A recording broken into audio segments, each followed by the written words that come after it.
настаиваем на том, чтобы эти переговоры продолжились и чтобы была достигнута договоренность о возвращении к свободе судоходства в Амурском проливе. Мы с Китайской Народной Республикой твердо выступаем за то, чтобы эти переговоры продолжались, чтобы на них стороны продвигали реалистичные и справедливые цели с полным учетом законных прав в соответствии с международными законами. Pemirsa, viral Pulau Umang di Pandeglang, Banten dijual seharga 85 miliar oleh agen properti. Kementerian KKP turun tangan menyegel pulau tersebut. Ya, warganet dihebohkan iklan properti yang menjual Pulau Umang di Banten seharga 65 miliar. Kementerian KKP melalui Direktorat Jenderal Pengawasan Sumber Daya Kelautan dan Perairan segera melakukan penyegelan terhadap Pulau Umang serta menghentikan aktivitas pemanfaatan hingga seluruh dokumen dan perizinan dipenuhi pihak pengelola. Kementerian KKP juga menjelaskan Pulau Umang dimiliki perorangan sementara kegiatan usaha dikelola PT GSM ternyata belum memiliki izin.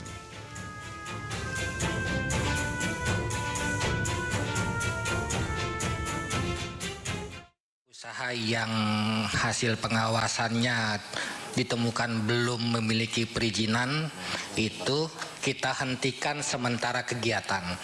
Selanjutnya pihak pelaku sudah kami arahkan untuk mengurus perizinan dasar itu ke Direktorat Jenderal Teknis PKKPR-nya, persetujuan kesesuaian kegiatan pemanfaatan ruang lautnya, rekomendasi pulau-pulau kecil dan tentunya objek sesuai kegiatan di wisata yang tersebut. Tumpukan sampah dan puing menimbun ruang terbuka hijau milik Pemprov Jakarta di dekat Taman Hutan Kota Penjaringan. Warga pun resah karena tumpukan sampah timbulkan bau tak sedap.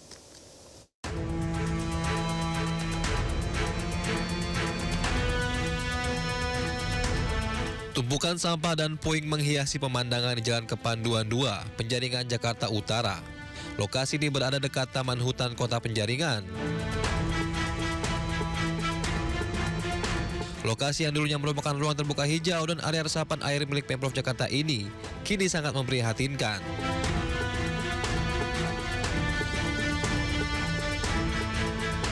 Timbunan sampah menimbulkan bau tak sedap dan mengganggu kenyamanan warga. Petugas sudah memberikan teguran kepada lapak-lapak yang diduga membuang sampah di lokasi. Ya, tindakan pertama kita melakukan himbauan persuasif pertama dengan lisan. Kita udah lakukan, namun laporan berulang. Kita tindak lanjutnya upaya-upaya yang dilakukan oleh Kelurahan Pejagalan adalah mengeluarkan surat himbauan tertulis terhadap lapak-lapak yang ada lapak tumpukan sampah yang berada di RTH Taman Kota di RW 16. Petugas saat ini masih melakukan koordinasi dengan pihak terkait untuk menertibkan tumpukan sampah dan puing di lokasi. Dari Jakarta, Sofyan Firdaus, iNews melaporkan.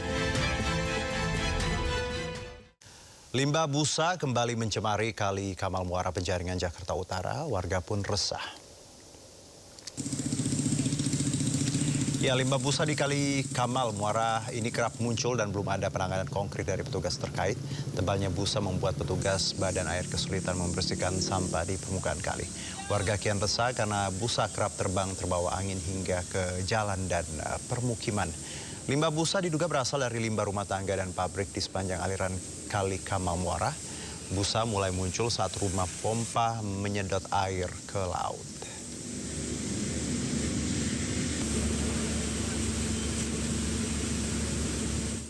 Ya, tekad ingin terbebas dari banjir malah berujung pahit. Akses jalan permukiman ambles sedalam 1 meter akibat proyek pengerukan lumpur Kali Cakung Lama, Kampung Rawa Indah, Cilincing, Jakarta Utara. Sudah 5 bulan warga sulit beraktivitas karena belum juga ada perbaikan. Akses jalan warga sepanjang 4 meter ini amblas hingga sedalam 1 meter dan sudah tidak bisa dilalui kendaraan. Sejak Desember 2025 lalu di kawasan Kelurahan Sukapura, Cilincing, Jakarta Utara. Akses warga ini rusak diduga akibat dampak proyek pengerukan lumpur di aliran Kali Cakung Lama oleh Dinas Sumber Daya Air DKI Jakarta. Getaran alat berat serta jalan yang tidak ada turap membuat fondasi jalan tak kuat menahan beban. Akses yang dulunya rata pun kini berubah menjadi medan yang berbahaya bagi warga. Kerusakan ini terpantau di beberapa titik. Kerusakan mulai dari keretakan, posisi tanah yang miring, hingga ambles dengan kedalaman lebih dari 1 meter. Akibatnya, warga yang melintas harus ekstra hati-hati. Kan belum diturap tuh. Mau nggak mau turun, Pak. Turun. Kecuali diturap dulu, baru diambil lumpurnya, kemungkinan kecil untuk ambles itu kemungkinan kecil. Artinya pondasi jalanan ini sama sungai harusnya di gimana, Pak? Di pondasi diturap. Warga berharap kerusakan ini bisa segera diperbaiki karena selama 4 bulan lebih kondisi tidak ada perbaikan sama sekali. Dari Jakarta, Sofyan Firdaus, iNews melaporkan.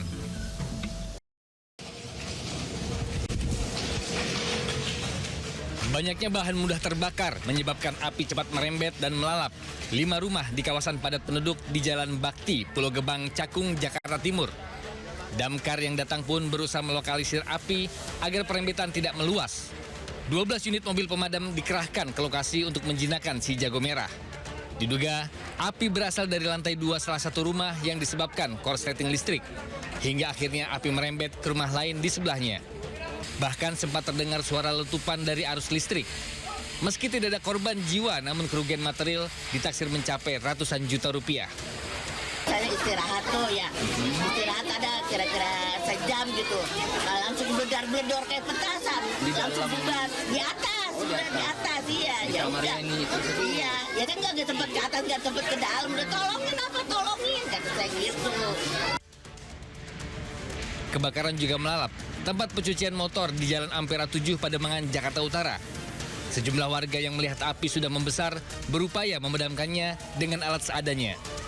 Api baru bisa dipadamkan 30 menit kemudian setelah petugas damkar ke lokasi dan mencegah terjadinya perembetan ke bangunan di sekitarnya. Kebakaran berawal saat karyawan tengah bersiap-siap beroperasi.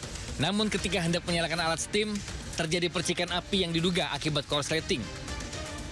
Dari Jakarta, tim liputan iNews melaporkan.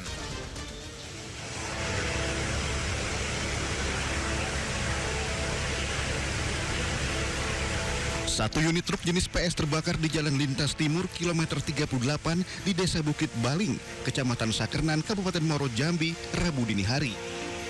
Api membumbung tinggi dan mengeluarkan asap hitam pekat. Api dilaporkan muncul dari salah satu bagian kendaraan dan kemudian membesar. Truk dari arah kota Jambi menuju Kuala Tungkal diduga sedang beraktivitas melakukan pengangkutan minyak ilegal. 2 unit armada diturunkan ke lokasi untuk melakukan pemadaman. Api berhasil dipadamkan setelah 2 jam. Tidak ada korban jiwa dalam kejadian ini, namun kerugian diperkirakan ratusan juta rupiah. Sementara itu, penyebab kebakaran masih dalam penyelidikan pihak kepolisian. Dari Kabupaten Muaro Jambi, Provinsi Jambi, Haisun Hafiz, iNews melaporkan.